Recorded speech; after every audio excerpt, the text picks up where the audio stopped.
Most important topic discuss करने वाले हैं पार्लियामेंट, जिसमें हम लोकसभा और राज्यसभा को डिटेल में डिस्कस करने वाले हैं। बहुत बार एग्जाम के अंदर इस टॉपिक से हमको क्वेश्चन देखने को मिलता है एंड आज मैं पूरी कोशिश कर रहा हूँ कि इस लेक्चर के बाद में आपका अगर इस टॉपिक से एग्जाम में क्वेश्चन बनता है तो 100% बिल्कुल सही हो। वीडियो को आप एंड तक जरूर देखिएगा। लास्ट में हम इस टॉपिक से क्या क्वेश्चन एग्जाम में देखने को मिल रहे हैं एक छोटा सा टेस्ट भी लगाएंगे। तो चलिए लेक्चर को शुरू करते हैं। लोकसभा और राज्यसभा की बात करते हैं तो ये सभी यूनियन में लेजिस्लेचर मतलब विधायिका के अंदर आते हैं। तो आर्टिकल 79 से लेके स्टार्ट हो रहा है। आर्टिकल 79 क्या बोलता है? इसके तहत इंडिया की एक पार्लियामेंट होगी, मतलब एक संसद होगी जो कि कुछ चीज़ों से मिलकर बनी होती है। हमारी संसद जो है ना, उसके अभिन्न अंग होते हैं। कौन कौन से अंग होते हैं? प्रेसिडेंट, राज्यसभा और लोकसभा। ये तीनों अंग मिलकर ही क्या कहलाता है? पार्लियामेंट कहलाता है, संसद कहलाता है। तो ये बताया गया है आर्टिकल 79 में। हमारा जो भारत का संविधान है, कॉन्स्टिट्यूशन है, उसमें पार्लियामेंट्री सिस्टम जो है ये ब्रिटिश कॉन्स्टिट्यूशन से लिया गया है, ब्रिटिश संविधान से लिया गया है। ओके, अब देखिए हमने बात करी आर्टिकल 79 में पार्लियामेंट जो है उसके 3 अंग है, लोकसभा, राज्यसभा और प्रेसिडेंट। ठीक है,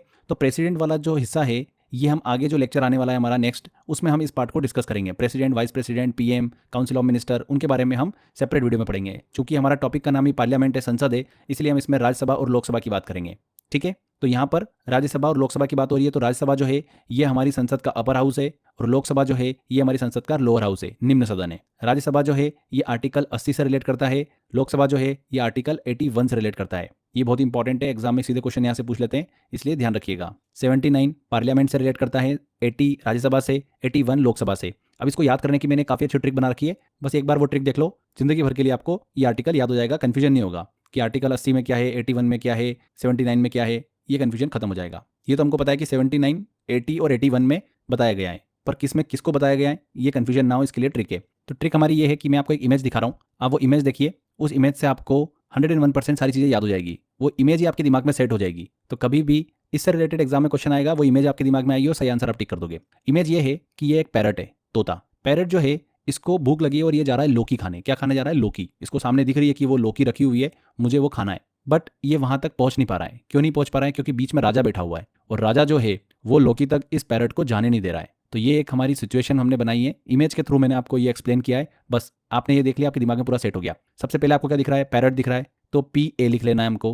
बीच में कौन दिख रहा है आपको? राजा दिख रहा है, तो RA लिख लो। लास्ट में आपको क्या दिख रहा है? लौकी दिख रहा है, तो लौकी का LO लिख लो। ठीक है, आर्टिकल जो है वो कौन कौन से है? 79, 80 और 81, तो वो लिख लो सीक्वेंस से। तो 79 में PA से बन जाएगा पार्लियामेंट, RA से बन जाएगा 80 में राज्यसभा, 81 जो है यहाँ पर LO से बन जाएगा लोकसभा। तो ये आपको इजीली याद हो गया। ठीक है, कौन सा आर्टिकल किससे रिलेट करता है। आगे बढ़ते हैं, अब एक एक चीज़ों को हम अच्छे से डिटेल में डिस्कस करेंगे। सबसे पहले हम अपर हाउस को डिस्कस करेंगे, राज्यसभा को डिस्कस करने वाले हैं। तो इसे हमारे संविधान के आर्टिकल 80 में बताया गया है राज्यसभा के बारे में। इस आर्टिकल में राज्यसभा के स्ट्रक्चर के बारे में बताया गया है। राज्यसभा को पार्लियामेंट का अपर हाउस कहा जाता है, ये हम डिस्कस कर चुके हैं, बहुत बार एग्जाम में क्वेश्चन पूछ लेते हैं, ये सिंपल। राज्यसभा को कभी भी डिसॉल्व मतलब भंग नहीं किया जा सकता, क्योंकि यह पार्लियामेंट का अपर हाउस है। लोकसभा जो होता है वो क्या हो सकती है? भंग हो सकती है, बट राज्यसभा कभी भी भंग नहीं हो सकती, डिसॉल्व नहीं हो सकती। चलिए अब हम राज्यसभा के मेंबर के बारे में डिस्कस कर लेते हैं। राज्यसभा में मैक्सिमम कितने मेंबर हो सकते हैं? 250 हो सकते हैं। ठीक है, जिसमें से 12 मेंबर जो है वो अपॉइंट किए जाते हैं प्रेसिडेंट के द्वारा, और प्रत्येक 2 वर्ष के बाद 1/3 मेंबर को रिटायर जो है राज्यसभा से कर दिया जाता है।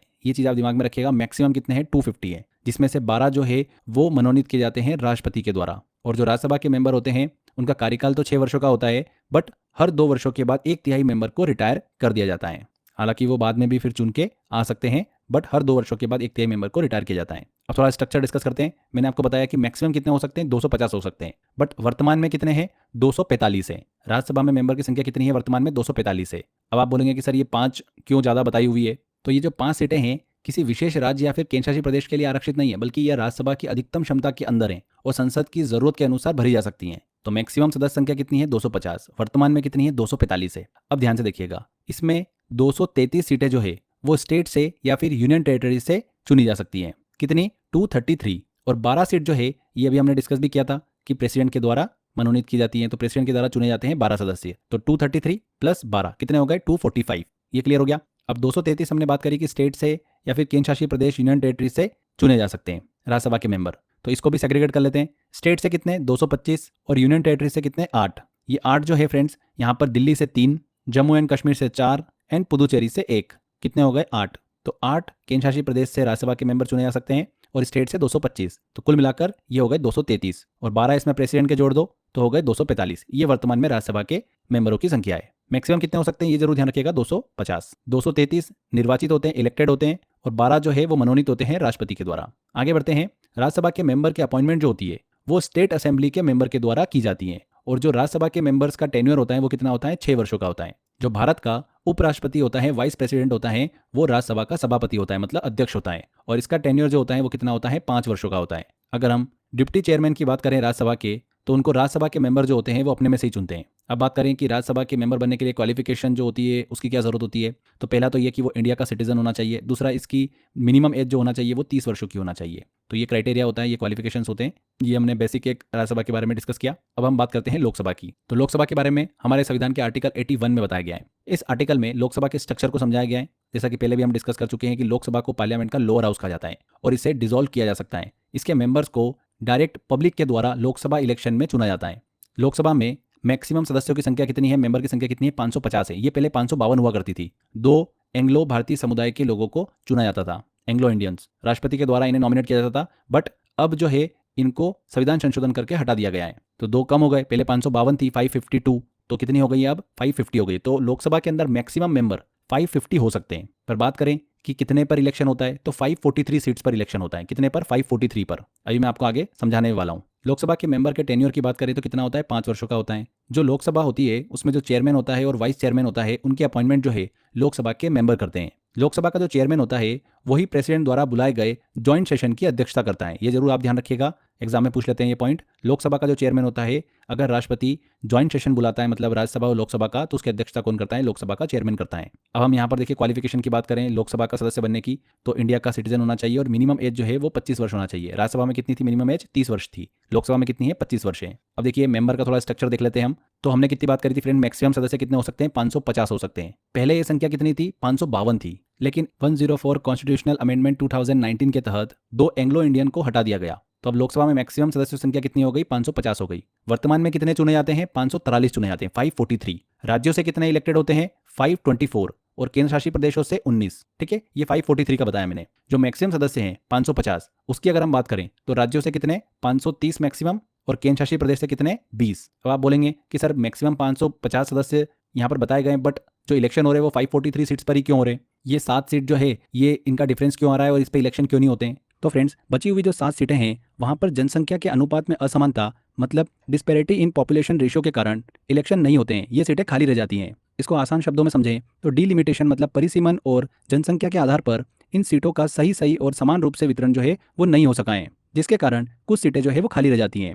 लोकसभा सीटों का आवंटन जो है वो भारत की अलग अलग स्टेट और यूनियन टेरिटरी की पॉपुलेशन के आधार पर किया जाता है। ये जो प्रोसेस होती है ये डिलिमिटेशन आयोग द्वारा की जाती है, जो कि हर 10 वर्षों में जनगणना मतलब सेंसस के आधार पर की जाती हैं। यहाँ पर हमने डिस्कशन करा कि डिस्पैरिटी इन पॉपुलेशन रेशियो, तो इसको थोड़ा सा हम समझ लेते हैं एक एग्जांपल से। देखिए, मान लो कि किसी राज्य की जनसंख्या इतनी है कि वहाँ पर 27.5 सीटें मिलनी चाहिए, बट ऐसे तो सीट अलोकेट नहीं कर सकते। तो ऐसे में जो परिसीमन आयोग होता है वो क्या करता है, यहाँ पर या तो वो 27 सीट देगा या तो 28 सीट देगा, जो कि जनगणना में असमानता उत्पन्न कर देता है। इसीलिए कुछ सीटें जो है वो खाली रह जाती हैं। तो अब समझ में आ गया होगा आपको कि 7 सीटों में डिस्पैरिटी इन पॉपुलेशन के आधार पर इलेक्शन जो है वो नहीं होते हैं। ठीक है, अब देखिए 543 मेंबर्स की हमने बात करी जो कि इलेक्टेड होते हैं, मतलब निर्वाचित होते हैं। तो हमारी जो लोकसभा है, भारत की संसद का जो निचला सदन है, उसकी कुल सीटों में से 131 सीटें जो है, जो कि कुल सीटों का 24% होता है, वो एसटी और एससी के लिए आरक्षित हैं। 84 सीटें जो है वो अनुसूचित जातियों के लिए आरक्षित है, मतलब एससी के लिए आरक्षित है। वहीं 47 सीटें जो है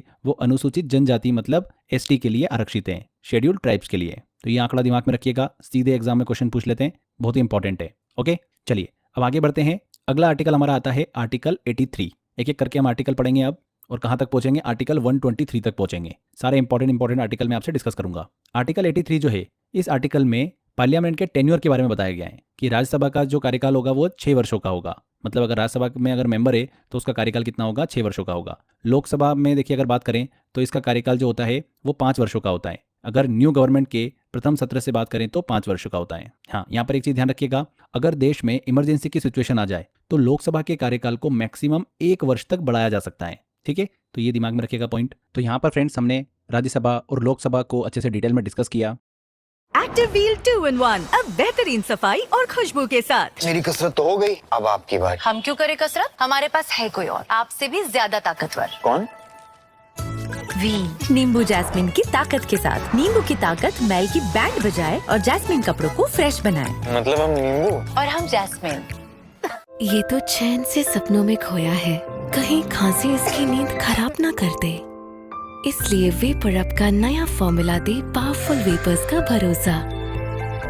ये दिलाए बंद नाक, खांसी, सर दर्द और बदन दर्द से राहत, ताकि वो देख सके सपने रात भर। Vicks vapour up.